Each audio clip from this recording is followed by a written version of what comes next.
Cris do Resenhando Sonhos e chegou a hora da gente começar mais um Deu Match. A vítima da vez é a senhora Maria Ferreira, Impressões de Maria, que eu conheço, acompanho há muitos anos nessa internet e que eu descobri montando a TBR deste vídeo é inimiga de comentar sobre os seus livros favoritos na internet. Gente, já saiu um vídeo aqui no canal, que é um vídeo exclusivo para membros do meu processo de montagem da TBR, onde eu tive que ir aos confins da internet atrás dos livros favoritos da Maria, porque ela não gosta de gravar o nosso tradicional favoritos do ano. Ela, na verdade, escreve um post no blog dela, Maria Old School, tá? Ela tem o blog dela, o site dela, e lá você encontra uma lista de favoritos. Cheguei, sim, ao favoritos de Maria, espero ter montado uma lista aqui que deixe ela orgulhosa. Como eu falei, a Maria tem o canal dela há muitos anos, vai ficar tudo linkadinho aqui embaixo na descrição do vídeo. Se você não conhece ainda o trabalho da Maria, por favor, passe para conhecer. E hoje eu vou compartilhar com vocês, então, os 5 livros que compõem essa TBR. Caso você não esteja familiarizado com o Deu Match, esse é um quadro onde eu seleciono criadores de conteúdo e testo o meu gosto contra o gosto e as indicações dessa outra pessoa. A dinâmica funciona da seguinte forma: eu escolho 4 livros que são livros favoritos da pessoa, livros que a pessoa indica aí constantemente ou foi favorito dos últimos anos, e a pessoa vai me fazer uma indicação específica, uma indicação direta, certeira, para compor essa TBR de 5 livros, e esse é um vídeo onde eu leio essas indicações, conto para vocês as minhas impressões e no final monto um termômetro de compatibilidade onde eu dou nota de 0 a 2 para cada um dos livros, sendo 2 apenas se foi um 5 estrelas, e comparo a nota final da pessoa no ranking contra as outras 20 e tantas vítimas aí deste quadro, que, se eu não me engano, essa aqui é a edição 22, então já tem bastante gente aí nesse ranking. E agora chegou a vez da Maria. Então bora lá pra essa TBR. O primeiro livro que eu escolhi é uma história mais leve, porque eu acho que todos os outros livros dessa TBR não vão ser tão leves assim, que é Pimenta e Mel, da Balu Babalola. Esse foi um livro que bombou na gringa e depois chegou aqui no Brasil. Essa é uma autora que foi bem recebida também, tinha publicado também uma coletânea antes com histórias, e que me chamou a atenção desde a primeira vez que eu vi, mas eu não consegui chegar nessa leitura, e quando eu vi que tinha sido um dos favoritos aí da Maria, eu achei que seria interessante colocar aqui pra causar um contraste no meio dessas outras leituras. Romance, uma história mais leve, o que não significa que não vão ter temas mais sérios também sendo trabalhados. Essa história foi super bem recebida, então eu estou esperando que seja um acerto dessa TBR. O próximo livro que eu escolhi é O Olho Mais Azul, da Toni Morrison. Esse é meu segundo Toni Morrison. Eu li Amada dela e adorei a leitura, inclusive, se eu não me engano, entrou para os meus favoritos do ano que eu li, que foi 2023, eu acho aí. Eu confesso que eu tava guardando um pouco esse livro e outro aqui pro Deu Match da Maria, porque eu sei que eram livros favoritos dela. Tenho sempre uma lista prévia na minha cabeça de criadores que eu quero fazer esse quadro, e tem alguns livros na minha estante que a leitura não aconteceu ainda, porque eu fico pensando, eu quero ler esse livro pro Deu Match da pessoa tal, e aí eu fico mantendo os livros refém. O pouco que eu sei sobre essa história é que a gente vai conhecer uma garota, e essa garota, ela quer, mais do que tudo, ter olhos azuis como as mulheres brancas, né, ao redor dela. Eu não sei pra onde essa história vai, não sei qual é, o que vai nortear aqui a jornada dessa jovem, mas pelo que eu tive experiência com a Toni Morrison no outro livro dela, com certeza vai ser uma trama bem impactante. Não é um livro muito longo, tá? São 216 páginas, e é uma leitura que eu tô aguardando fazer aí já tem um bom tempo. Acho que não poderia faltar aqui um livro da Conceição Evaristo, e eu escolhi o mais famoso dela, que eu acho ainda é o mais famoso dela e que eu não li nada da Conceição Evaristo, vai ser minha primeira experiência com essa autora, que é Olhos d'Água. Esse também é um livro que tá na minha TBR há muito tempo. Eu sei que é um livro também bastante curto, eu não tenho ele físico, eu tenho, se eu não me engano, o audiobook dele, salvo já há muitos anos na minha biblioteca. A Maria tinha várias indicações da Conceição, eu fiquei em dúvida entre esse e um outro, mas acho que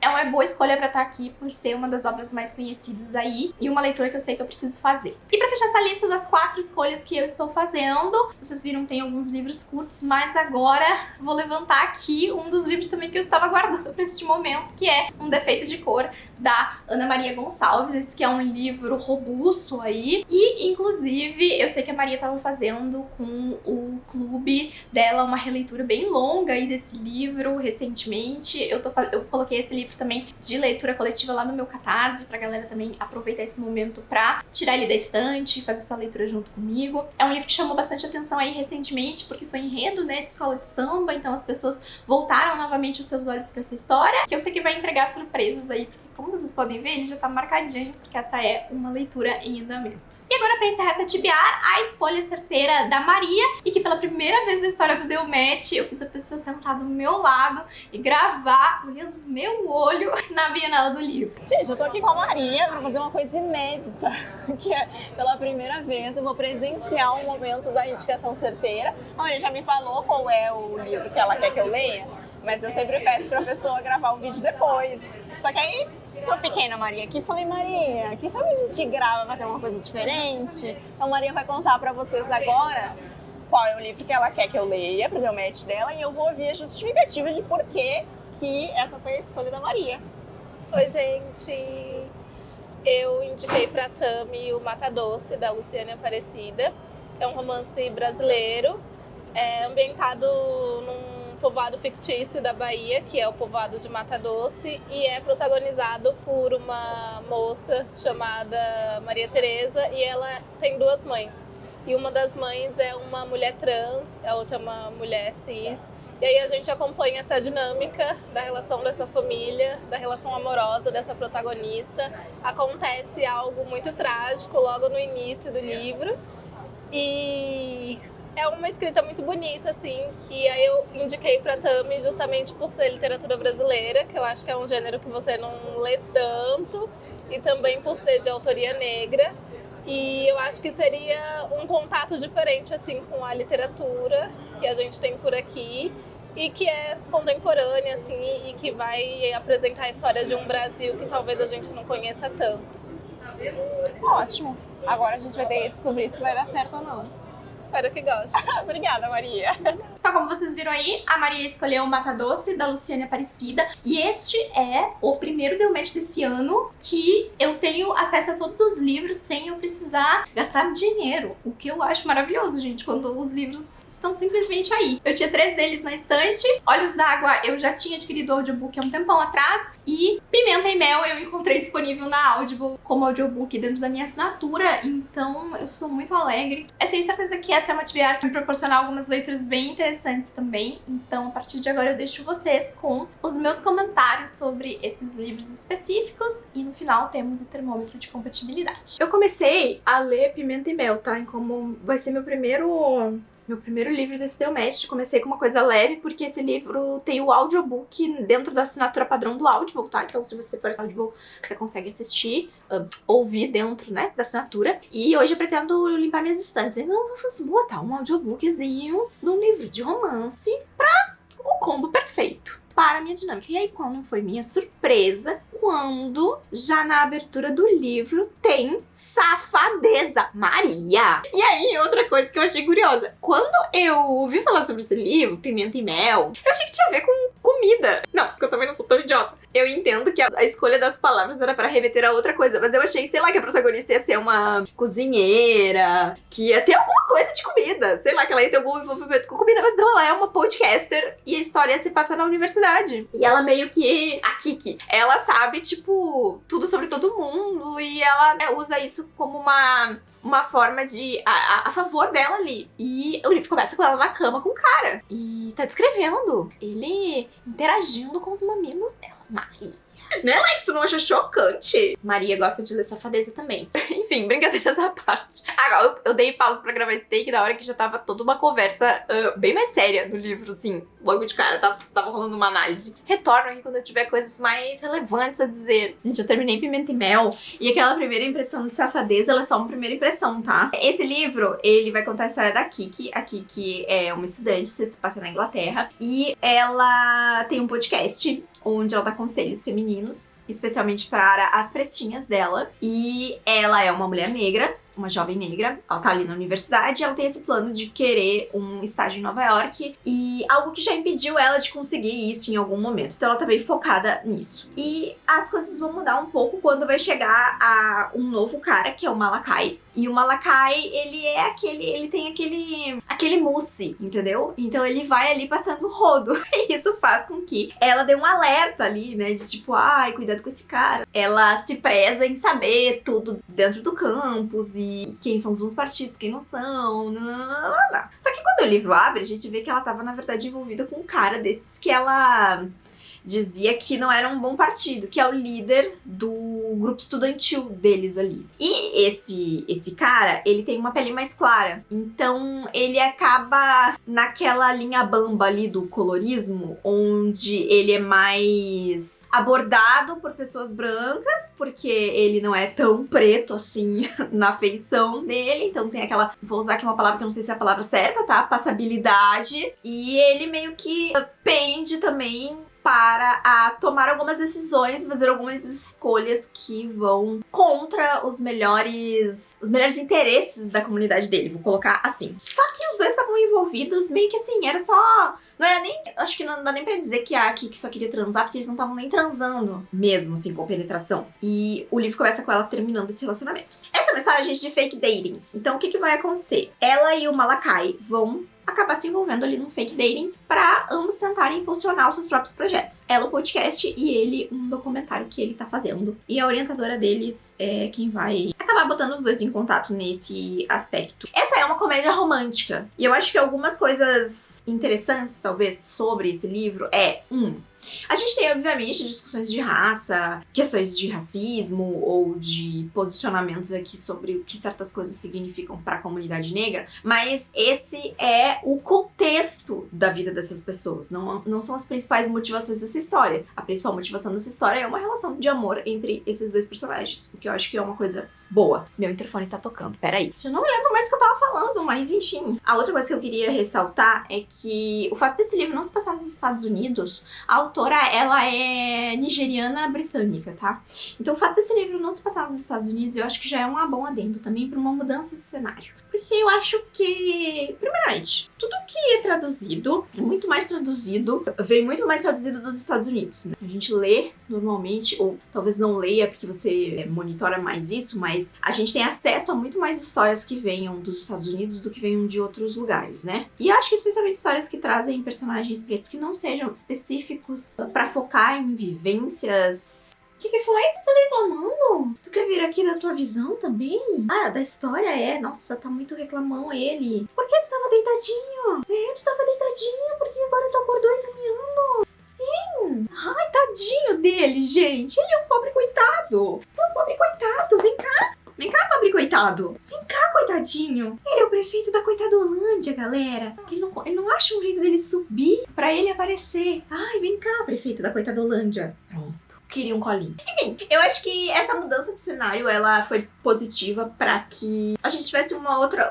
O leitor pudesse ter uma outra visão, assim, da história. Eu gostei. Eu achei a história um pouco longa. Eu acho que ali no meio eu perdi um pouco do pique, assim. Eu não sou a maior fã do uso repetitivo de apelidos ou nomes específicos, assim. Então isso foi um ponto, mas é uma particularidade minha. Eu gosto da Kiki enquanto protagonista. Nem sempre vai ser uma personagem fácil de ser compreendida, mas ela não é uma personagem plana. Então o fato dela ter essa camada de se mostrar enquanto essa pessoa que tá dando conselhos, todo mundo vê ela enquanto exemplo, mas ao mesmo tempo ela não deixa se aproximar de ninguém ali. Ela tem a melhor amiga dela, que é a pessoa mais próxima dela, e ademais ela, tipo, não vai em festas, não se preocupa muito em fazer mais amigos. Tem um pouco a ver também com situações do passado dela, porque os dois personagens vão ter aspectos aqui diferentes que vão ser trabalhados de coisas relativas a o que eles viveram no passado, coisas que eles viveram no passado que refletem no presente deles, mas ela ao mesmo tempo em que apresenta essa fachada de ser uma mulher muito segura, que sabe muito o que quer, né, que tá lhe dando muitos conselhos.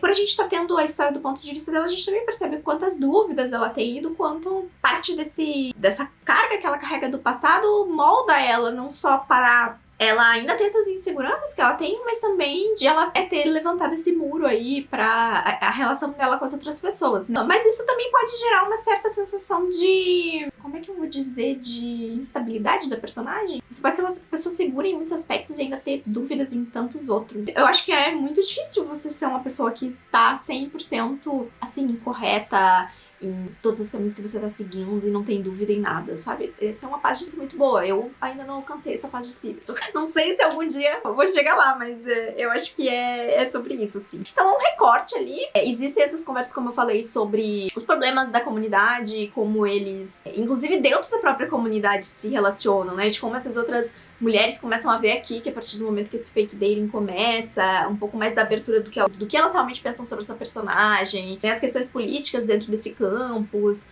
mas o foco da história tá no relacionamento dos dois e no fato de que ele é aquele cara ursão, assim, que não quer ter um relacionamento sério, mas quando colocado numa posição de agradar, faz tudo perfeitamente pra ser o melhor possível, sabe? E ela que também tinha essa coisa de, não sei se sirvo para relacionamento, se vê gostando muito das coisas, de como ele se mostra muito prestativo a ela, né? Então, é bonitinho. Eu falei que o livro causava essa impressão de ter muita safadeza e depois parava, e eu acho que tem mais uma ou duas cenas só, um pouquinho mais quentes, assim, mais pra frente. E eu vi, se não me engano, tinha um outro livro saindo dela, ou será que eu alucinei? Deixa eu consultar aqui o Goodreads. Meu óculos tá muito sujo, né? Talvez fosse bom eu limpar. Mas assim, galera, eu boto meu óculos, eu limpo meu óculos de manhã todo dia e no final do dia ele já tá podre. Não sei o que acontece. Pô, que volte. Sweetheart. É o novo dela? Lança dia 2 de setembro. Ai, tá marcado como o segundo dessa série. Será que vai intercalar personagens? Quem será? Não, é continuação direta, é a mesma história da Kiki. É 3 anos depois de um acontecimento que tem a ver com o desfecho desse livro. E olha, vou dizer pra vocês, as pessoas estão me dizendo que esse é melhor que o Pimenta e Mel.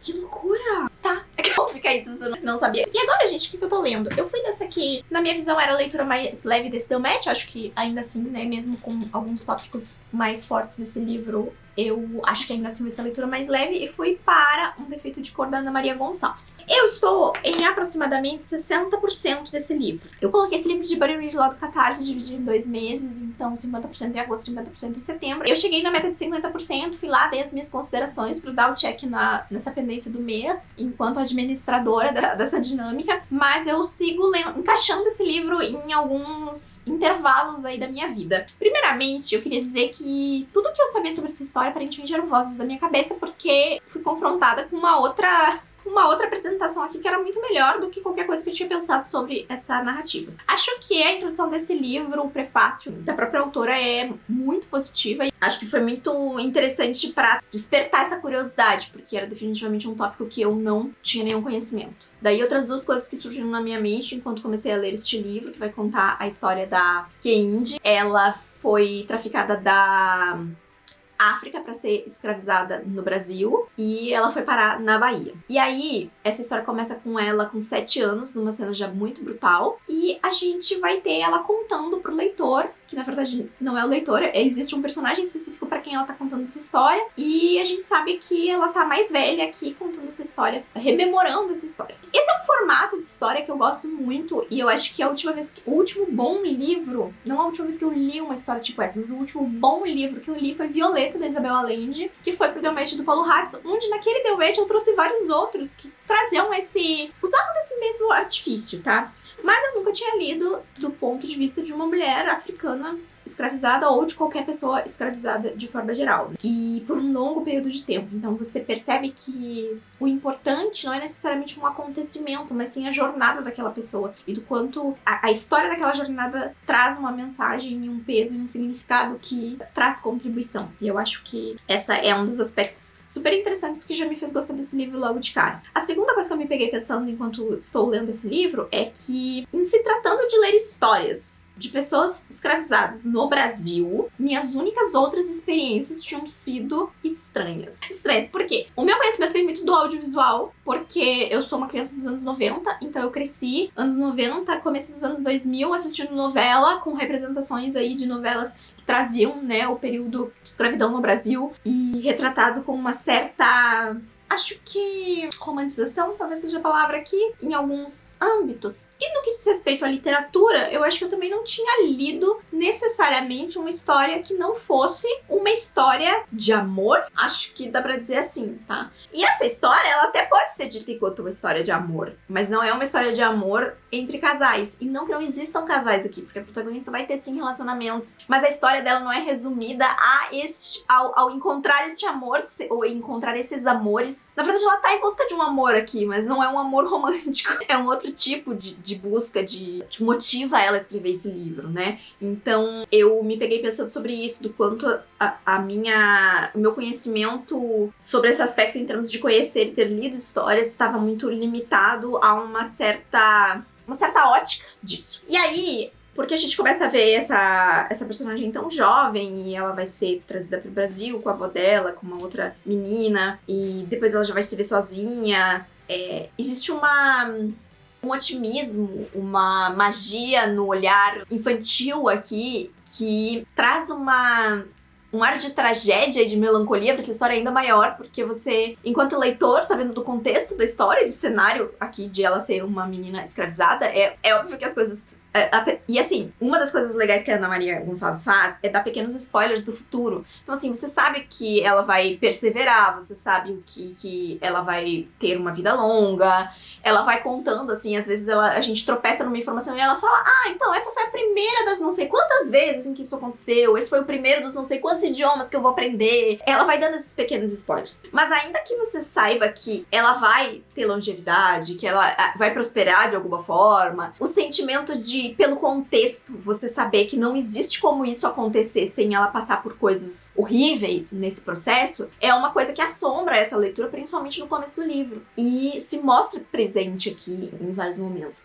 Eu acho que tem algumas cenas bem pesadas na primeira metade desse livro. A cena de abertura, a cena onde a gente tem uma pessoa que perde os olhos, aqui uma mulher que perde os olhos. Uma mudança de tom pro leitor conforme a história vai passando, de ela ter esse olhar otimista, que é um olhar infantil, porque ela tem ali 7 anos, 8 anos, 9 anos, 10 anos, 11 anos, pra ela começar a perceber coisas ao redor dela, ver que as coisas não são tão, assim, mágicas, e ela vê o bem, ela vê a bondade em tudo. Isso é algo muito curioso de como reflete pro leitor, ou como pelo menos refletiu pra mim, que me deu essa angústia. Muito mais do que se ela estivesse pensando negativamente nas coisas, porque parecia mais adequado à situação, mas tem a ver com essa coisa de ela ser uma criança. E como a visão dela, às vezes, e o otimismo dela, às vezes, vai mudando, mas nunca o senso dela de perseverança, nunca a coragem dela, nunca a disponibilidade dela de tentar fazer algo diferente, de tentar buscar uma outra alternativa. E do quanto o cenário também influencia muito, né? Do período da história, do contexto,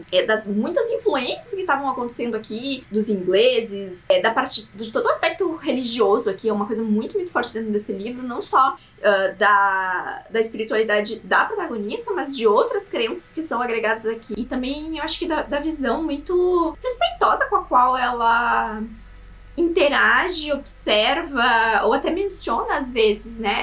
Ela não é uma personagem que apresenta muito julgamento, ela tá sempre muito aberta pra todas as coisas que aparecem pra ela aprender, pros sinais, né? E eu acho que isso é uma característica muito forte da fé. Vêm esses sinais ao redor das coisas e vêm como sinais de coisas que eram pra acontecer, de coisas que não eram pra acontecer, de como conduzir. Isso é bastante explorado aqui na história. E aí eu acho que talvez... tá? Daí talvez, ou o que eu vou dizer aqui, talvez, posso estar errada, essa história, ela vai ser mais pesada pra quem tiver mais conexões pessoais ou espirituais com o que tá sendo trabalhado aqui. Outra correção que eu preciso fazer, às vezes a gente fala de história pesada, esse traço de história ser pesada é você ter várias tragédias acontecendo. E essas tragédias, elas sim acontecem aqui, mas às vezes está o fato dessas tragédias estarem escritas de forma muito explícita ou de forma muito visual, para causar um efeito no leitor de que temos cenas muito pesadas. Eu acho que este não é o caso da Ana Maria Gonçalves, o que talvez não queira dizer que o livro não seja pesado para quem se relacionar mais com essa história do que eu posso me relacionar por causa do meu contexto, né, gente? Então, nesse sentido. Porém, não acho que a escrita da Ana Maria Gonçalves seja densa. Achei que a estrutura que ela criou para apresentar os capítulos, né? Não sei se capítulos, as partes do livro, são muito boas, porque ela separou em várias pequenas partes, assim. Então, não é um livro que você precisa ficar esperando onde pausar. Meio que a cada 2, 3 páginas ela te dá uma oportunidade de você pausar a história, porque tem essas pequenas partes, esses pequenos subtítulos que vão dividindo ao longo da história, além das partes principais. Ela ficar dando spoiler das coisas é algo que vai motivando o leitor também, ou pelo menos tem me motivado na leitura. Eu tô muito curiosa pra saber o que vai acontecer, quais são os outros passos da jornada dessa mulher, porque algumas das coisas vão ficando mais claras conforme a gente vai caminhando na história e outras ficam ainda ainda abertas, porque ela fala na própria orelha do livro, porque ela vai passar pelos lugares tal, ou ela fala pra gente, porque agora eu tô escrevendo de não sei aonde. Então, essas dúvidas de como ela vai chegar, de como ela vai ir, de como vai ser esse processo, né, o que vai acontecer com ela, e especialmente qual é o sentimento final. Isso também traz uma sensação que é diferente de você ler um livro onde o contexto é pesado e você teme o tempo inteiro pelo personagem, né? Aqui é muito mais porque você se apega a ela e você não quer ver ela passando por mais coisas ruins, necessariamente, do que você esquecer que ela tá te contando a história de um ponto do futuro, né? Então, em teoria, está tudo bem. Eu vou botar entre aspas aqui, porque eu não sei exatamente qual é o contexto, né? Estou aprendendo muitas coisas que eu não sabia sobre esse período, aquela região especificamente, e uma visão não tão caricata, talvez, desse período, como costuma ser apresentado, e de um ponto de vista que ele vem, sim, da agressão, né, porque, enfim, a personagem foi tirada muito jovem, presenciou coisas horríveis muito jovem, foi arrancada do país dela, foi trazida, foi escravizada, né, mas ainda assim, eu não sinto que essa história, ela é ancorada, a história que a protagonista tá contando, ela não é ancorada, não sei se é ancorada, porque eu acho que existe na raiz dessa história todas essas coisas, mas eu queria dizer que não é a raiva o fator motivacional dela pra contar essa história, né? E às vezes, comumente, esse é um dos principais sentimentos que são usados como fio narrativo pra contar histórias assim, né? É a raiva, é a insatisfação, é aquela angústia que tá guardada ali por não poder fazer nada, por não ter controle da sua própria vida, por apenas ser tratado como um objeto jogado ali. E esse não é o cerne do sentimento dela enquanto ela conta essa história. Então, parece que existe uma raiz diferente, talvez no sentimento dela, mas talvez não na história dela em si. Não sei se eu me fiz explicar, sinto muito se falei alguma besteira. Seguirei lendo e volto quando eu tiver terminado. Tá, galera? Eu queria dizer que uma das cenas que mais me marcou até o momento não foi nenhuma das de violência, tá? Apesar de a dos olhos ter sido pra mim pior ainda que a outra que envolvia a protagonista. Foi a cena do espelho. Foi a cena em que ela se vê no espelho pela primeira vez. Eu não sei porquê. Isso não vai ficar comigo por um tempo. Eu achei muito curioso que não tinha nem passado pela minha cabeça que ela não... Que o único jeito que ela se via era na água do rio, sabe? Que ela se banhava e que fazia tanto tempo que isso tinha acontecido pela última vez. Então a cena dela se olhando no espelho pela primeira vez foi uma cena que eu acho que vai ficar comigo por bastante tempo, assim. Galera, eu terminei Um Defeito de Cor. Foi uma leitura intensa e bem mais prazerosa do que eu achei que iria ser. Eu, quando olhei para esse livro e pensava sobre esse livro, eu achei que ele ia ser muito mais difícil. E eu acho que tem um pouco a ver com... Obviamente, existe um certo distanciamento aqui. Mas mesmo sendo uma história de sofrimento por parte da Kendi, que eu li em algum lugar que na verdade é Kende. Não é Kendi. Não é do jeito que eu tô falando o nome certo dela, tá? É Kendé, eu acho. Ou Kendi. Peraí que eu vou pesquisar, que eu também podia fazer a minha parte, né? Eu também podia fazer a minha parte. Mas enquanto eu pesquiso, eu vou falando com vocês sobre o que eu achei. Antes de eu tocar em pontos específicos da história, deixa eu falar sobre como foi a minha relação com essa leitura, tá? Então, como eu falei, eu acho que, apesar da protagonista dela passar por momentos que são muito difíceis, essa é uma história de perseverança, de luta, de se sobrepor a situações horrendas, das quais pouco controle ela tinha sobre o que estava acontecendo. Mas algo que eu acho que de todo o processo me chamou muita atenção é a forma positiva como essa personagem se apresenta. Ela tem certos preconceitos sobre coisas, mas ela é muito aberta para o mundo, ela é muito aberta para as oportunidades, ela vê o mundo com um otimismo que é muito escasso e que às vezes parece uma certa ingenuidade, mas na verdade é o olhar de alguém que acredita que pode sim mudar o seu futuro e pode sim buscar algo melhor, sabe? Eu acho que a primeira metade desse livro é bem mais sólida que a segunda metade, e essa é a minha principal crítica que eu tenho pra Um Defeito de Cor. Na verdade, eu acho que é a única crítica que eu tenho pra Um Defeito de Cor, que é o seguinte: no começo desse livro, na primeira metade desse livro, a gente aprende sobre a história do que está acontecendo no Brasil, na África,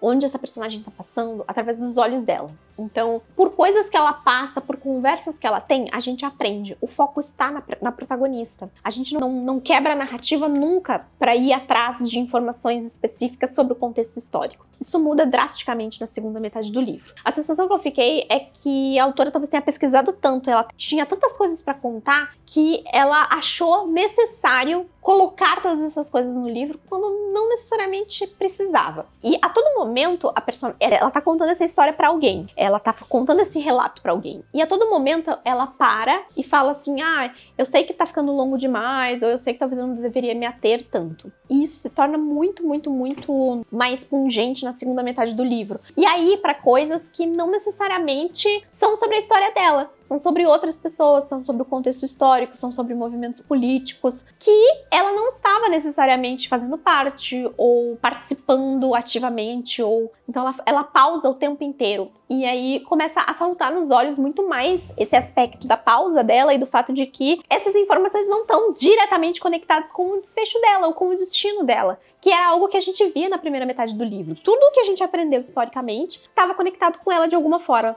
E isso não se sustenta na segunda metade do livro. Então, a minha única crítica a Defeito de Cor é isso. Eu gostaria que a segunda metade desse livro tivesse sido mais parecida com a primeira. Isso, obviamente, tornaria esse livro um pouco menor. E a gente precisava ter menos desvios. Se eu puder resumir de alguma forma, eu acho que é isso. A segunda metade desse livro tem muitos desvios da história da protagonista. E a gente podia ter ficado mais centrado no passo a passo dela e nas decisões dela. Porque ela tem uma história rica o suficiente sem a gente precisar fazer esses desvios. Os desvios acrescentam historicamente, sim. Historicamente, talvez a gente podia ter recebido de outra forma ou não precisaria ter recebido aqui. E a gata está ensandecida, né, Lexi? Tem uma caixa aqui que eu acabei de abrir num unboxing e ela tá aqui muito louca. Constei aqui os universitários e é Kendé. Se eu estiver falando errado, peço desculpas e perdão a todos. Uma coisa que é importante falar. Ana Maria Gonçalves é uma safada porque ela mente no prólogo desse livro. Inclusive, aí começa o erro, porque assim, gente, essa abertura, eu devo ter comentado no primeiro take, ela fala sobre encontrar manuscritos, textos e parará. Só que é um erro de principiante, tá? É um erro muito bobo. Esse não é um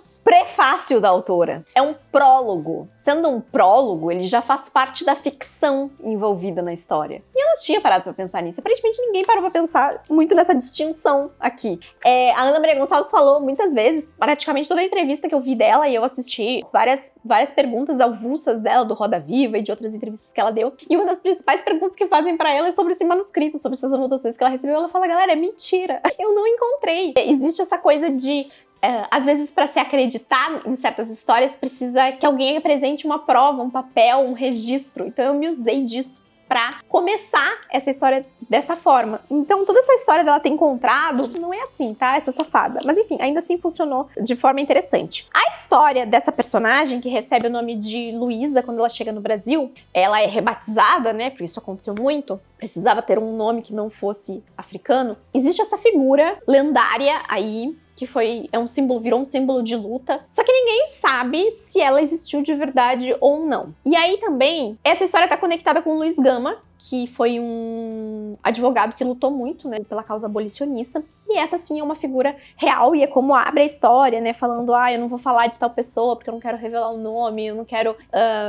gerar aqui nenhum tipo de expectativa e tal, e aí a gente vai caminhando nessa direção. É um elemento lúdico que beira o real, sem a gente saber direito o que tá acontecendo, que eu acho que acaba funcionando muito bem aqui, para dar o pontapé inicial e deixar o leitor curioso, porque eu não sabia de nada disso, não sabia nem que era baseado num manuscrito, depois descobri que não era mais baseado num manuscrito e fiquei interessada igual, mas temos esse aspecto. A gente vai acompanhar 8 décadas da vida dessa mulher, que foi sequestrada, né, e trazida para o Brasil para ser escravizada, e num cenário onde eu particularmente aprendi várias coisas que eu não sabia, como por exemplo os escravos que tinham liberdade para trabalhar especificamente, né, que recebiam essas cartas para trabalhar fora do cenário que a gente está acostumado a ver a escravidão sendo exercida, né, e que eles reportavam aos seus donos aí, né, entre aspas, ou também o fato de esses escravos em alguns momentos terem outros escravos também ali que serviam a eles. E a gente acompanha nessa história todos os percalços que a protagonista passa, os encontros que ela tem, as relações românticas, a forma como ela vê a vida, a forma como ela busca se reinventar, como que ela lida com as pessoas com as quais ela foi passando de mão e depois, quando ela alcança uma certa liberdade, como que ela vai conduzindo a vida e quais são os momentos em que a história dela se intercala com grandes tramas políticas, como o caso dos muçulmanos, que eram pessoas negras que acabavam seguindo a religião muçulmana, que é todo um arco aqui do livro, que também foi uma grande novidade para mim, e da revolta que aconteceu, porque eles foram responsáveis por um dos atos de rebelião, né, de luta na Bahia que marcou a história. Então eles estavam liderando isso, e da forma como ela navegava as brechas ali, por ela ser uma mulher que sabia falar mais de um idioma, que aprendeu a escrever, que aprendeu inglês, que estabeleceu contatos e que foi quebrando para algumas pessoas essa visão mais preconceituosa que estava atrelada a pessoas negras serem burras, rústicas, não terem conhecimento, não terem nem habilidade para adquirir esse conhecimento, né? Então ela vai transpondo essas barreiras e, consequentemente, com as pessoas que vão se aproximando dela, ela também vai conseguindo abrir outras portas e se tornando uma pessoa extremamente relevante aqui em todos os momentos da história, mesmo nos momentos em que ela não era ainda uma figura de peso, de influência. A história apresenta ela enquanto uma personagem que se impõe muito na trama. E isso foi algo muito, muito, muito legal. Eu particularmente gosto muito de histórias onde eu acompanho uma vida inteira de um personagem, seja ele inspirado numa possível figura histórica real ou não. Eu acho que a gente tá tão acostumado a ler recortes, um episódio, uma coisa, um encontro, uma dificuldade, né, um perrengue, e aqui não. Acho que a Ana Maria Gonçalves construiu com uma habilidade que é um livro que a gente se aproxima dessa personagem e, ao mesmo tempo, a gente tem uma aula aqui sobre muitas coisas e aprende muito sobre esses períodos históricos, independente da sua visão sobre o assunto ou do quanto você já tenha lido. Eu acho que tem muitas coisas aqui que, pra mim, pelo menos, foram novidades. E, como eu falei, acho que algumas dessas informações podiam ter chegado de uma outra forma ou podiam até não ter vindo, mas ainda assim é uma obra muito impactante, porque ela, além de não ser uma obra somente sobre sofrimento, que eu acho que às vezes existe essa aura, e o que às vezes também vem da expectativa de que histórias que vão falar sobre pessoas não brancas, especialmente pessoas pretas, vão estar 100% atreladas a esse sofrimento, e não vai ter nada diferente disso, mas atrelado ao formato da história, a representação dessa figura, as pessoas que estão ao redor dela e os conectivos aqui com a história real. Essa é uma trama que ela se sobressai além do seu período histórico, além do que ela tá querendo contar. Eu acho que ela tá trazendo uma mensagem que vai além de só falar sobre um período de escravista no Brasil. É toda uma outra visão. E a hora que a gente vai chegar a ver como pessoas que conseguiram sair do Brasil depois, deixar de ser escravizados e conseguem retomar uma vida, de como existe toda uma separação entre as pessoas que ficaram para trás, e de como quem veio para o Brasil, cresceu no Brasil, é chamado de brasileiro, e de como existe uma distinção e de uma própria visão de mundo, que eu achei também bastante particular, assim, bastante interessante de receber, porque nem todo branco pensa igual, nem todo negro pensa igual, nem todo indígena pensa igual, nem toda pessoa que compartilha um tom de pele, uma descendência, uma ascendência, compartilha as mesmas coisas. Se compartilham raízes às vezes, mas não necessariamente se compartilham vivências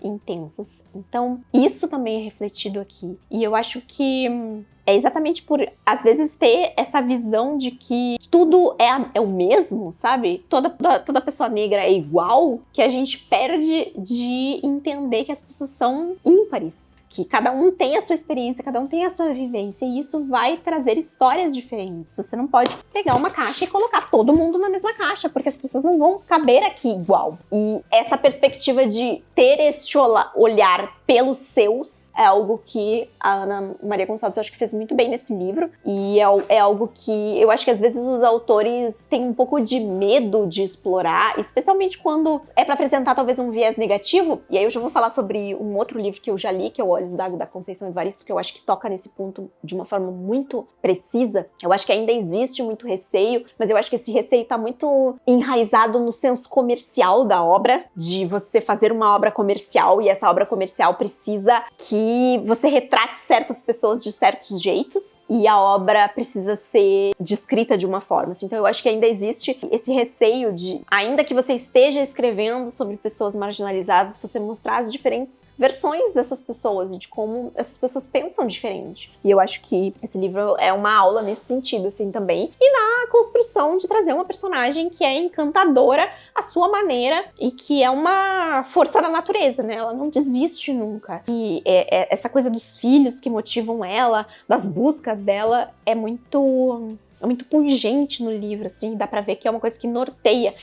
A vida dela é uma grande busca. É busca por conhecimento, é busca por liberdade, é busca por se tornar uma pessoa capaz de se manter no mundo, é busca por encontrar o seu lugar, é busca pelos filhos, pelo futuro dos filhos, e depois é uma busca por contar a sua própria história. Então foi uma leitura excelente, eu adorei, e com certeza acho que vale muito a leitura caso você não tenha lido. Dá pra ir lendo devagarinho, mas eu particularmente devorei esse livro porque eu queria muito saber qual ia ser o desfecho e cada passo da trajetória da Kende. Então foi muito legal essa leitura, e eu sei que no momento que eu estou lendo esse livro, eu não sei no momento que vocês estiverem assistindo esse vídeo, porque eu não sei exatamente quando esse vídeo vai sair, mas tá rolando uma leitura guiada do Clube Decoloniais, que é conduzido pela Maria, pelas Afrofuturas e pela Camila, se eu não me engano. E eles estão fazendo uma leitura guiada, uma releitura guiada desse livro, então se você quiser, acho que ainda dá pra assinar e de repente participar e pegar o finalzinho ali e ainda assim ter uma experiência positiva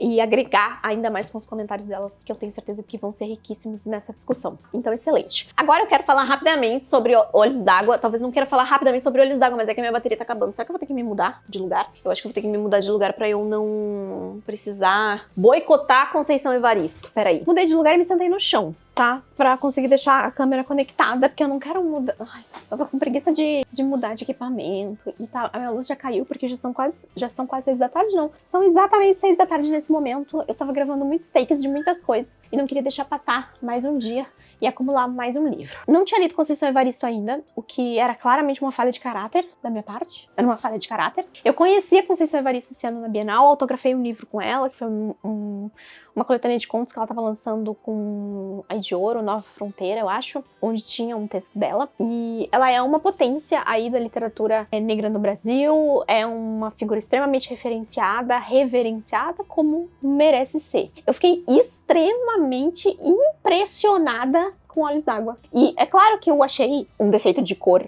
sensacional, mas eu fiquei extremamente impressionada com Olhos d'Água, porque são contos, gente, são vários contos, são histórias curtíssimas e cada um deles é um soco. Cada um deles é um soco. E a Conceição, ela não tá preocupada em entregar finais felizes ou entregar drama, ela tá preocupada em entregar realidade. Então, assim, você vai lendo a história e você vai pensando que a história vai ir por um caminho e dali a pouco a história simplesmente acaba num corte que ele parece seco, mas na verdade ele é carregado de tanta coisa que eu fiquei... Eu botei esse audiobook, aqui tá no Audible, inclusive disponível pra quem for assinante, e é um audiobook super curto, tá? São 5 horas. Eu botei este audiobook e fui cozinhar, fazer as minhas preparações aí pra semana. Hoje é terça-feira e eu comecei essa leitura no domingo, então. E aí, a primeira coisa que eu fui fazer era uma salada de fruta, tá? E aí eu tava ali cortando minhas frutas, blá, blá, blá. Daí, a primeira história é sobre Olhos d'Água. Ela não lembrar a cor dos olhos da mãe, aí ela fica pensando sobre isso. A segunda história é sobre uma mulher que ela tá envolvida com um homem que faz parte ali ele comete crimes de roubo e tal, e a história começa com um perfil que parece que vai dizer uma coisa, aí no meio a gente tem uma virada e de repente a história acaba numa coisa super trágica, e é uma história curtíssima, e ela consegue tecer uma trama que vai a muitos lugares com pouquíssimas palavras. E aí o que eu falei de que são histórias reais, né, cravadas na realidade, é que a Conceição não quer ocultar nenhum traço aqui de negatividade, porque as coisas ruins acontecem pra todo mundo. Então os personagens, eles às vezes são mães, às vezes são meninas que se veem presas na prostituição, às vezes é uma pessoa que comete crimes, às vezes é uma irmã que vai procurar a outra irmã pela favela e acaba morta porque tomou uma bala perdida. Às vezes é sobre você pegar um ônibus e se ver no meio de um assalto. Às vezes é sobre uma batida policial. Às vezes é sobre os homens que passam na sua vida ou as escolhas que são colocadas na sua frente. E não são todas as histórias que têm final trágico. Eu acho que tem algumas poucas. Que tem um final um pouco mais otimista, ou talvez acabe num ponto mais de normalidade do que num ponto de crueldade, mas são todas elas extremamente intensas e uma intensidade com poucas palavras. Isso foi a coisa que mais me chamou atenção, porque eu sou uma pessoa que tem problemas com contos. No passado, inclusive, eu tenho um vídeo aqui no canal que eu fiz um experimento, porque eu não sou uma leitora, eu não era, já vou ter que colocar, eu não sei porque eu ainda tô colocando no presente, tem que colocar no passado. Eu não era uma leitora de contos. Ler conto pra mim sempre me deixava meio, porque a história é curta, eu não acho que dá tempo de desenvolver. E aí, ano passado eu me dispus, eu li acho que quase 60 contos ao longo do ano e registrei isso num vídeo pra vocês. E meio que quebrei isso, porque eu achei alguns contos favoritos ano passado, e esse livro da Conceição Evaristo, Olhos d'Água, é difícil colocar em ordem, porque, assim, eu acho que teve um ou dois que eu achei mais médio, todos os outros são excelentes, vívidos, reais e que contam histórias de pessoas reais. Eu não preciso conhecer nenhuma dessas pessoas, mas eu sei que essas pessoas existem, porque elas são extremamente vivas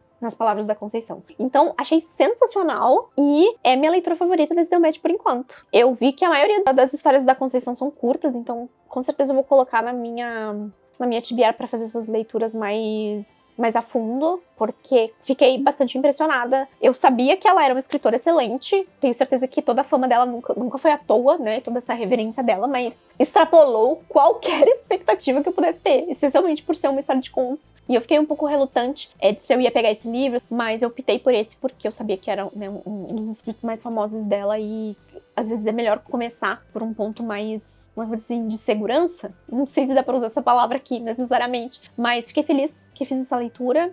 E se você não leu ainda, leia e receba essas histórias nas palavras da Conceição. Eu não senti que necessariamente ela quis pintar personagens, sabe? Eu não acho que ela quis, tipo, fazer com que o leitor se compadecesse, que o leitor se identificasse, que o leitor buscasse um ponto de referência. Eu não senti essa preocupação dela em momento nenhum. Assim como ela não quis pintar heróis, ela também não pintou vilões nas histórias. Ela só contou histórias extremamente reais e vívidas. E eu acho que isso, às vezes, é difícil de fazer. É difícil você trazer um personagem que tá caminhando uma linha que, às vezes, é tênue em direção a algo recriminável e, às vezes, não tem nada de tênue ali. Ao mesmo tempo, você trazer uma criança que é completamente inocente e você, de alguma forma, conseguir igualar esses personagens em impacto, independentemente da visão que o leitor possa ter da diferença entre um e outro. Pelo menos foi assim que eu senti. Todos os personagens tinham igual importância, independente do cenário onde eles estavam, e essa importância estava determinada na vividez da história que estava sendo contada. É isso, achei sensacional. E agora, minha próxima leitura, que eu devo voltar pra conversar com vocês em alguns dias, é O Olho Mais Azul, da Toni Morrison, que já tem um hit comigo, então eu espero que seja outro hit também. Galera, infelizmente temos o primeiro flop desse vídeo, e foi com talvez o livro que eu tava menos esperando que desse um flop, O Olho Mais Azul, da Toni Morrison. Eu li a Maga, da Toni Morrison, já tem uns anos aí, e eu adorei, mas esse livro não funcionou pra mim. Eu fiquei até um pouco chocada. Eu tava lendo e pensando, gente, não é possível que não vai dar certo. E não deu certo. E assim, eu acho que o que fez esse livro não dar muito certo pra mim foi saber sobre o que ele era. Talvez tenha sido isso. O que é estranho, né? Porque a sinopse deve... Bom, mas às vezes a gente lê a sinopse e a gente cria uma expectativa por causa da sinopse e a sinopse não entrega. O meu problema com esse livro aqui é que o que promete na sinopse é tipo o último... Não é necessariamente o último ato do livro, mas meio que você fica o livro inteiro esperando pra ver onde é que uma coisa vai conectar com a outra. Deixa eu ler a sinopse pra vocês. Considerado um dos livros mais impactantes de Toni Morrison, o primeiro romance da autora conta a história de Pécola, uma menina negra que sonha com uma beleza diferente da sua, negligenciada pelos adultos e maltratada por outras crianças por causa da pele muito escura e do cabelo muito crespo. Ela deseja mais do que tudo ter olhos azuis como os das mulheres brancas, e a paz que isso lhe traria. Mas quando a vida de Pécola começa a desmoronar, ela precisa aprender a encarar sua condição de outra forma. Eu acho que essa é uma história dessa garota, da vida dela, das pessoas ao redor dela, das outras meninas que estão ali junto com ela e de todas as coisas horríveis que acontecem. É um livro que tem várias cenas de abusos e de coisas, inclusive umas que são que eu, quando eu li pela primeira vez, eu sabe quando você lê e só quando você chega na última frase que você entende o que realmente tá acontecendo e aí você tem que ler tudo de novo pra entender? Esse livro tem muito disso. Tem muito disso, sim. Em cenas que parecem do cotidiano, que você tá vendo personagens que estavam ali, que faziam parte da vida dessas pessoas, que nunca tinham, não sei se nunca tinham demonstrado que poderiam ser capazes de tais atos, porque talvez isso seja dar crédito demais pra esses personagens. Mas não é um ambiente, não é uma situação, não são nomes que estão incitando necessariamente um ato horrível. E aí começa a acontecer e você fica, não, isso aí é só, sei lá, uma coisa normal. E aí, de repente, a Toni Morrison te diz que não é algo normal. E aconteceu mais de uma vez comigo nesse livro aqui. Mas essa frase específica aqui, ó. Ela deseja mais do que tudo ter olhos azuis como os das mulheres brancas e a paz que isso lhe traria. Essa frase foi o que mudou tudo pra mim. E é meio triste falar isso, mas eu não acho que a história reflete isso. Eu não acho que ela passe o livro inteiro pensando sobre isso. Eu não acho que necessariamente essa é uma busca dela. Eu achei muito legal como a autora resolveu essa situação do que seria esses olhos azuis, ou do que vira esses olhos azuis. Não que tenha sido de um jeito positivo, porque não é de um jeito horrível. E eu vou dizer pra vocês, demorou pra eu entender o que tinha acontecido. Foi um daqueles momentos em que eu li e eu voltei, porque eu fiquei assim, o que eu perdi aqui? Que de repente, o que eu perdi na história? Daí eu voltei e aí me demorou um tempo pra cair a ficha. Qual era o significado daquilo dentro da história? E aí depois eu fiquei, nossa, isso foi uma... Não vou nem usar a palavra certa aqui, porque eu acho que é dizer claramente o que... Ou talvez não seja um problema. É claro que ela buscar olhos azuis é algo que ela não vai conseguir, né, gente? Então, faz parte de uma metáfora dentro do livro, faz parte de um disfarce de usar isso como uma capa protetora contra algo diferente, que tá te perturbando de verdade. E eu acho que o título do livro ser o olho mais azul era o suficiente, porque eu ia ficar intrigada de entender o que era o olho mais azul, e não necessariamente o que a sinopse me deu a entender que iria acontecer no livro. Então, a minha leitura desse livro foi um grande ponto de interrogação, porque eu não sabia o que esperar, parecia que a história ia pra um caminho, ela não tava indo pra esse caminho, eu não tava entendendo como ela ia chegar nesse caminho, essa busca não tava me parecendo tão pungente assim na história, dentro de tantas outras conversas que estavam acontecendo aqui, e eu fechei esse livro e fiquei no melhor estilo não reaja, porque eu não tinha o que dizer a respeito. Tanto que já faz o quê? Acho que uns 10 dias que eu terminei, e agora que eu tô sentando pra gravar as considerações, porque eu fiquei pensando pra ver se eu ia mudar alguma coisa na minha mente, sabe? Se ia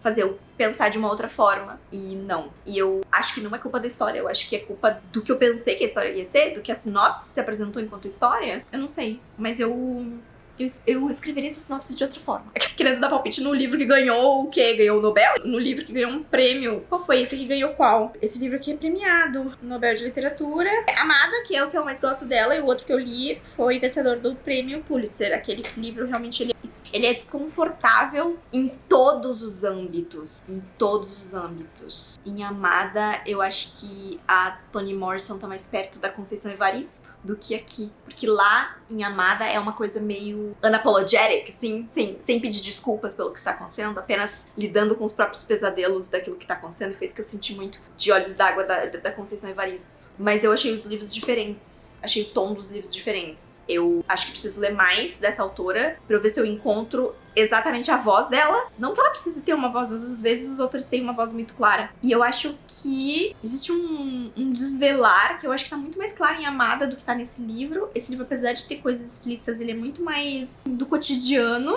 dessas coisas ruins do que é necessariamente sobre um evento ou uma circunstância e aquilo ser grande norteador de uma tensão, sabe? Aqui tudo passa muito despercebido e aí, consequentemente, esses abusos, essas coisas estão passando despercebidos também porque é só o dia a dia dessas pessoas, é só como as coisas acontecem, são as relações se misturando. Então foi um sentimento esquisito, tá? Mas infelizmente não foi pra mim. O Olho Mais Azul não funcionou pra mim. Amada segue sendo meu favorito da Toni Morrison e seguirei lendo porque eu gostaria de entender melhor qual é a assinatura dessa autora, que com esses livros não necessariamente eu tenho isso muito claro na minha cabeça. Certo? Aí agora eu quero falar sobre Mata Doce, da Luciane Aparecida. Esse é um livro que ele... Primeiramente, vamos tirar um momento pra apreciar essa capa, que é linda. É linda. As duas capas desse livro são lindas. E as duas são quadros, né? Pelo que eu entendi. Esse aqui é o primeiro romance da Luciane Aparecida. A palavra que eu vou definir esse livro não diz respeito o peso desse livro. Ele diz respeito à sensação que esse livro me causou conforme eu tava lendo. O quanto... Porque assim, vamos colocar aqui em comparativos pra vocês entenderem o que eu tô querendo dizer. Pra não parecer que eu tô maluca, tá? Um defeito de cor. Qual é a palavra que define um defeito de cor, eu acho, no primeiro momento? Intimidante. É um livro grande, é um livro que parece que vai explorar camadas de sofrimento, que vai jogar na nossa cara parte da história do Brasil e de tantas coisas horríveis que aconteceram aqui com os escravizados. Acho que é isso. Acho que quando eu penso em Olhos d'Água, eu penso talvez em visceral, porque é uma coisa muito realista e direta, assim. Pimenta e Mel já é toda uma outra vibe, daí já tipo assim, já é mais pra um lado fofo ousado, que quando eu olhei pra ele assim, eu não sabia o que esperar. E durante a leitura, logo de cara, assim, sei lá, eu acho que nos primeiros 30% se instaurou no meu coração uma simpatia por esse livro. E eu terminei essa história e eu pensei, nossa, como esse livro é simpático. É um livro simpático. E acontece um monte de coisa ruim aqui, gente. Não tô dizendo que não acontece, mas é um livro simpático. Eu acho que a autora de Um Defeito de Cor carrega uma protagonista que tem um otimismo, e isso às vezes minimiza certos sofrimentos daquela história, certos acontecimentos daquela história, porque tudo está sendo visto de um olhar positivo. Aqui, você cria uma simpatia por esses personagens e por todos os sentimentos que eles estão depositando, que a gente tá lendo esses personagens depositar aqui, especialmente a protagonista, que é com quem a gente acompanha. Eu adorei a parte das cartas. Esse livro tem muitas etapas, tá, gente? É que eu também me peguei pensando, e não tem nada a ver uma coisa com a outra. Mas é porque eu acho aquele livro um livro simpático também, por causa dos personagens e por causa da história, que é 100 Anos de Solidão, do Gabriel Garcia Marques. Eu pensei sobre 100 Anos de Solidão muitas vezes lendo esse livro. E olha que faz um tempão que eu li 100 Anos de Solidão, acho que já faz uns 5, 6 anos. Foi 2020 que eu li 100 Anos de Solidão. Inclusive queria ter relido pra assistir a série, ainda não assisti. Nesse livro a gente conhece a Maria Teresa, ou a filhinha mata-boi. O livro abre com ela indo matar bois, que não é uma coisa permitida ou esperada aqui de mulheres, e ela carva esse espaço pra ela. E depois a gente tem um momento que é o que tá descrito na sinopse, que é que ela vai se apaixonar aqui por uma pessoa, é véspera do casamento dela, e vai acontecer um outro conflito aqui que não necessariamente tem a ver com ela ou com essa pessoa com quem ela vai casar, e o noivo dela vai acabar morto. E aí esse acontecimento vai permear toda essa história, ela que caminha pela vida dela inteira, essa sombra desse vestido de noiva, desse sonho desmantelado, desse sentimento de impotência, de não conseguir justiça sobre as coisas que aconteceram. E aí tem uma parte desse livro que ela tem duas mães, e ela também decide escrever cartas aqui pra datilografar cartas e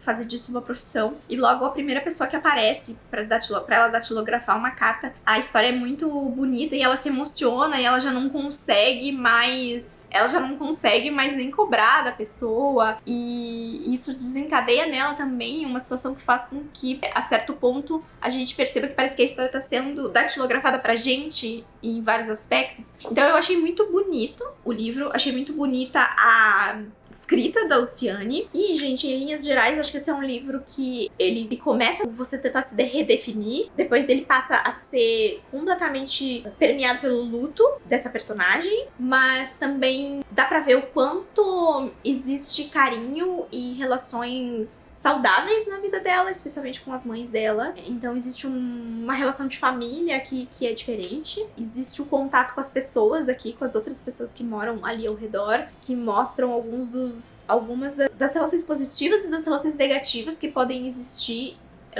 numa sociedade, e do quanto isso impacta na vida das pessoas, e do quanto a nossa vida pode ser influenciada pelas decisões e pelas escolhas de outras pessoas também. Então acho que esses são aspectos. O que eu falei sobre o final, né, às vezes é sobre o que você escolhe fazer, o que você escolhe defender, as lutas que você escolhe e em que momentos você escolhe essas lutas. Tudo pode contribuir para como as coisas vão se desenrolar aqui, né? E acho que também o quanto a gente deixa os fantasmas das coisas que deram errado com a gente caminhar ao nosso lado ao longo da nossa vida. Porque essa é uma personagem que parece que ela carrega um fantasma com ela o tempo inteiro. Eu acho que não é nem sobre o fantasma da pessoa que ela perdeu. Eu acho que é o fantasma de uma vida que ela achou que ela ia ter. E das coisas irem completamente diferentes disso em praticamente todos os aspectos. Então foi uma boa leitura. Eu mostrei a capa inteira, eu só tinha mostrado assim. É lindo. E esse livro tem 200 e poucas páginas, 294 páginas, mas, primeiro, tem muitas páginas de diálogo, tem bastante diálogo nesse livro, isso deixa a leitura mais... Ele é dividido em partes, e deixa eu mostrar pra vocês o tamanho dessa letra. Gente, olha isso aqui. Fazia tempo que eu não pegava um livro com uma letra tão grande quanto essa aqui. É um letrão. A hora que eu abri, eu fiquei até alegre. É pelo menos uns 2 ou 3 pontos maior a letra do que o Olho Mais Azul. E tem uns momentos que... Boa experiência com Mata Doce. Gostei. Maria, parabéns pela indicação, tá? Por enquanto você foi a única que conseguiu uma boa indicação esse ano. Eu acho que não é um livro necessariamente que ele funcione para todos os leitores. Eu acho que ele tem uma vibe que gera uma confusão no início, depois entra num lado emocional, e o plot dele é um plot de acompanhar a personagem. Então, nós não temos necessariamente, assim, algo a esperar da história. É a história só que tá te contando coisas, que tá te mostrando, que tá... É como se você fosse completamente um espectador assistindo a vida de alguém e você não sabe nem se aquela vida tem alguma coisa pra te mostrar. Mas você tá ali, na janela, observando. Porque você desenvolve uma conexão com esses personagens. Você se importa em saber se vai ficar tudo bem com ela. Ver essa vida passando, você sabe que de tudo que aconteceu, de tudo que é relevante aqui, que nos foi contado o que aconteceu. E no final, existe um rio de palavras não ditas, de histórias não contadas, de pessoas que preferem não falar, porque falar vai magoar a elas, mesmo que magoar a elas seja ocultar também algo que talvez outras pessoas precisem ouvir. O livro inteiro parece que tá sempre mudando de cenário e o leitor fica ali, como eu falei, olhando da janela, e é muito difícil entender. E demora aquela fração de parágrafos pra você, toda vez que a chave da história vira, assim. Então, tipo, o último ato desse livro, depois que você sai dessa parte, daí você entra numa outra parte com uma personagem nova que entra. Então, assim, eu achei uma experiência bem única essa leitura. Como eu falei pra vocês, eu pensei muito sobre 100 anos de solidão fazendo essa leitura. É um livro que tem uma aura muito de mulheres capazes de fazer o que for preciso pra sobreviver, pra contar e viver a sua história. E aconteceu, acho que é uma coisa legal com essa TBR. Eu acho que, de certa forma, Um Defeito de Cor, O Olho Mais Azul, Mata Doce, tem alguma coisa em comum, né? Que é acompanharmos a jornada de uma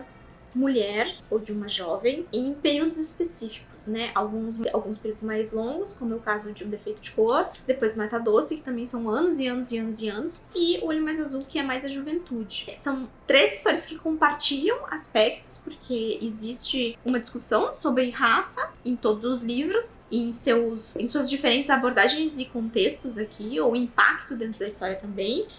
Mas a forma como as autoras trabalham o texto, a personalidade das personagens, os sentimentos que os livros passam são completamente diferentes. E isso é uma coisa legal, porque eu acho que às vezes, comumente, especialmente quando a gente tá falando de leitores que não leem tanto autores não brancos, não leem tanto autores negros, e assim, no sentido de às vezes até não procurar ler, e aí pegar somente os livros mais famosos, né, ou ler aqueles livros que acabam sendo hypados, e que às vezes esses livros compartilham aspectos específicos, porque existe um tipo de história, uma abordagem de história que sempre vai puxar o público geral, sabe? Que não necessariamente tem interesse por essas histórias, que não se preocupa em ler mais autores diversos, assim. E essas histórias costumam ter algo em comum e muitas vezes são escritas também pra serem mainstream. E assim, parece até idiota falar porque eu estou segurando aqui o livro que é um prêmio Nobel, mas eu não acho que Toni Morrison é extremamente comentada e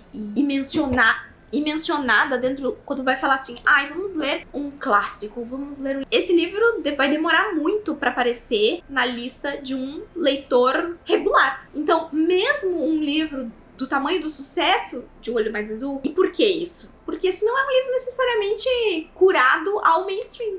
E aí, eu acho que eu dei toda essa volta, que eu não sei se vocês estão me entendendo, porque eu não pensei sobre isso que eu ia falar antes de eu começar a falar, então talvez não tenha feito nenhum sentido. É que quando a gente cura as nossas leituras somente pelo mainstream, a gente perde muita coisa, gente. A gente perde muita coisa. Às vezes a gente precisa parar o que a gente tá fazendo, sabe? Parar de estar lendo só o livro hypado, parar de estar lendo só o lançamento do autor mais popular, parar de estar lendo o que tá aparecendo nos mais vendidos da Amazon e pegar um Mata Doce pra ler, que você vai encontrar uma história belíssima, uma escrita super delicada da Luciane, e vai encontrar uma história que é extremamente preciosa. E você não vai encontrar esse livro no mainstream necessariamente. Existem motivos pelos quais esse livro não tá no mainstream, porque são pessoas específicas que estão falando sobre esse livro. Peraí que meu interfone começou a tocar. Enfim, como eu ia dizendo, eu acho que existe uma coisa muito legal em você, às vezes, sair um pouco do seu ambiente de conforto pra fazer outras leituras e sair um pouco do mainstream também.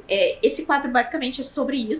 É sobre fazer leituras que talvez eu não fizesse num outro momento. Esse ano das minhas 4 vítimas, as 3 que agora são contempladas com a Maria são as que talvez tivessem um gosto, não necessariamente um gosto diferente, mas que as suas principais escolhas são escolhas diferentes das minhas. A última vítima do ano já tem um pouco mais de similaridade, assim, não pelas leituras, porque eu acho que da lista da próxima vítima não tem nenhum livro que tava na minha tibiária especificamente, mas seriam livros mais fáceis de eu chegar. Então eu acho que essa é uma das alegrias desse quadro. Agora, gente, quando eu voltar, eu volto com o termômetro de compatibilidade do Delmatch. Eu ainda não fiz o termômetro, mas eu acho que a Maria foi bem. Até eu chegar no Olho Mais Azul, eu tava pensando, será que Maria vai entrar no top 3? Será que Maria vai perfurar a santíssima trindade dos 3 que estão intactos já faz alguns anos no top 3 desse quadro? Mas agora com o Olho Mais Azul, não sei. Eu não atribuí nenhuma nota ainda pra nenhum dos livros. Vou fazer, eu sempre faço isso só depois que eu termino todos eles, até pra eu não ficar influenciando um ou outro, assim. Eu não fico pensando muito,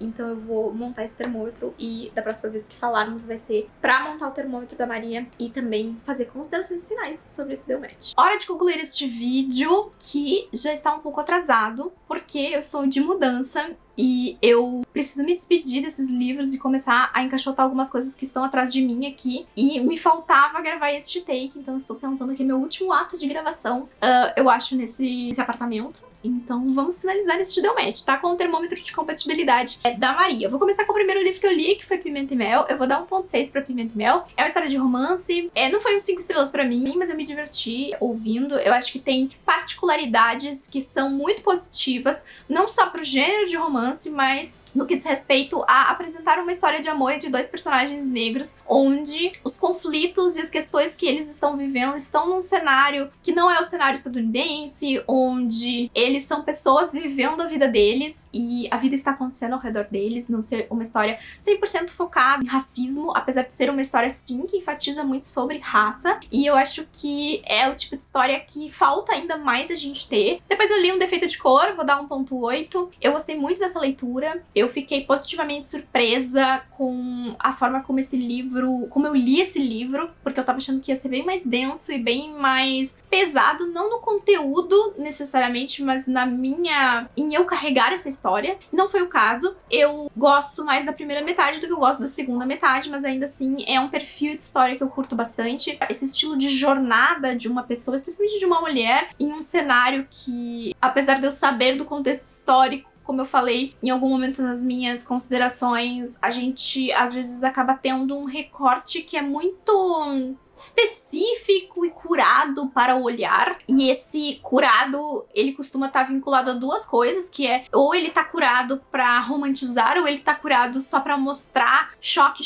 violência. Então é interessante ler histórias que tenham mais nuance sobre as coisas, e eu acho que além disso também é uma história que ensina muitas coisas sobre aquele momento, sobre questões políticas, religiosas, sobre a fé das pessoas. Pra Olhos d'Água, que foi o livro que eu mais gostei desse Delmatch, eu vou dar 1.9. Eu fiquei encantada com a Conceição Evaristo. E é até curioso pensar isso, porque eu já editei o vlog até aqui, né? Esse vídeo até aqui. Eu não sei se talvez a minha reação a esse livro possa parecer que eu não confiava na Conceição Evaristo. Não é isso, gente. Eu sou uma leitora de muitos livros. Muitos livros. E tem ficado cada vez mais raro eu ler um livro em que, mesmo que o livro seja bom, seja excelente, eu fique positivamente impactada com o estilo de escrita, com as decisões que o autor toma. E a Conceição conseguiu fazer isso. Eu não tava esperando que fosse ser tão honesto, tão franco, todos esses contos, né? Então eu acho que isso é uma coisa positiva. Eu gosto muito de relatos sem filtro, né? Da verdade pela verdade, e de não ficar mascarando ou tornando os personagens bonzinhos demais ou amáveis demais.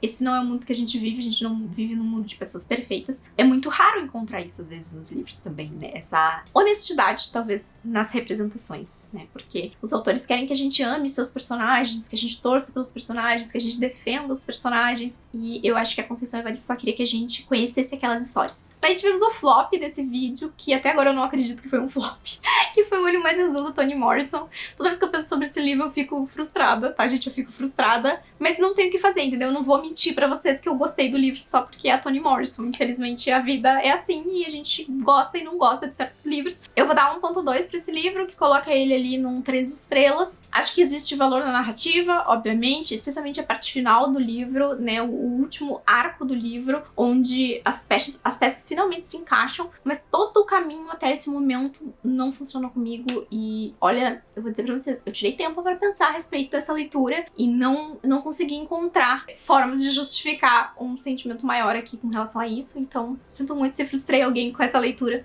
Amada permanece sendo o meu favorito da autora. E pra finalizar, 1.7 pra Matar Doce, eu gostei muito desse livro. É um livro que passa despercebido, apesar de ter sido um finalista do Jabuti. Ele acaba cruzando um público muito específico e um público mais geral perde esse livro. Inclusive a gente teve aí os finalistas, os indicados do Jabuti, acho que os finalistas do Jabuti, e eu vi um post da Luciane Aparecida falando sobre do quanto a lista tá menos diversa esse ano, e nem sempre apreciação ou prêmios significam que vai converter em leitores, e eu acho que esse livro merecia mais atenção, e foi a indicação certeira da Maria, a primeira indicação certeira do ano que deu certo. Então, parabéns, Maria! É um livro curto, bonito, delicado, assombroso, foi um adendo positivo. Se minha matemática está certa, Maria chega a 8.2. Fica extremamente bem colocada no nosso termômetro. Eu acho que ela passa a dividir o 4º lugar com a Maíra e a Duda Menezes. Acho que é isso, mas não perfura o top 3, que está encantado, tá? Eu acho que esse top 3, que na verdade tem 5 pessoas, se eu não me engano, porque o top 1 e o top 2 são intocáveis. Há muitos anos, acho que faz uns 3 ou 4 anos que tá intocado esse top 2. E o top 3, há uns 2 anos atrás a gente teve uma viradinha, mas também eu acho que já faz uns 2 anos que não tem alteração no top 3 do Delmatch. A Maria ficou muito bem posicionada, é a melhor nota do ano do Delmatch também. E eu fiquei muito feliz de fazer todas essas leituras, porque são leituras importantes, leituras de representatividade. Eu fiz questão de fazer propositadamente um atibiar que fosse só de autores negros, com histórias que trouxessem essa representação, exatamente porque a Maria tem um canal que tem enfoque em raça, o Clube do Leituras Decoloniais, e também para incentivar vocês aí que talvez não conheçam algum desses livros a pegar, a buscar essas histórias. Tem para todos os gostos, gente. Tem livro curto, tem livro longo, tem livro de contos, tem disponível em audiobook, tem história de amor, tem história de drama. Então acho que dá para você aí encontrar algum livro aqui dessa Tibiar que funcione para você. Espero que Maria tenha gostado desse vídeo, e se por acaso cometi alguma gafe nesse vídeo, peço desculpas antecipadamente. E este não é o último Delmatch do ano, eu ainda vou ler uma outra Tibiar, que eu espero que saia esse ano. Eu já comecei a gravar, então vamos torcer aí. É uma pessoa extremamente requisitada, bastante curiosa pra essa Tibiar. É uma Tibiar mais leve em temáticas, eu acho, do que essa da Maria. São mais páginas. E livros que eu não sei muito o que esperar, assim, também. Meio que é uma coisa assim, eu vou entregar tudo, não vou entregar nada. Então, aguardem aí. Me conta aqui embaixo nos comentários se você já leu algum desses livros, se você conhece a Maria. E, por favor, se você não conhece a Maria, link do canal dela tá aqui embaixo, tanto do YouTube quanto do Instagram. Vão lá dar um oizinho pra ela e se inscrever no canal que ela merece, tá bom? Se você for novo aqui no canal, por favor, se inscreva. Existe uma playlist com outros 20 e tantos vídeos neste formato, disponível aqui com vários outros criadores. E deixe sua sugestão aí de criador, que eu ainda não decidi o line-up de 2026. De repente posso pescar alguma coisa aqui nos comentários, tá bom? A gente se vê no próximo vídeo e tchau!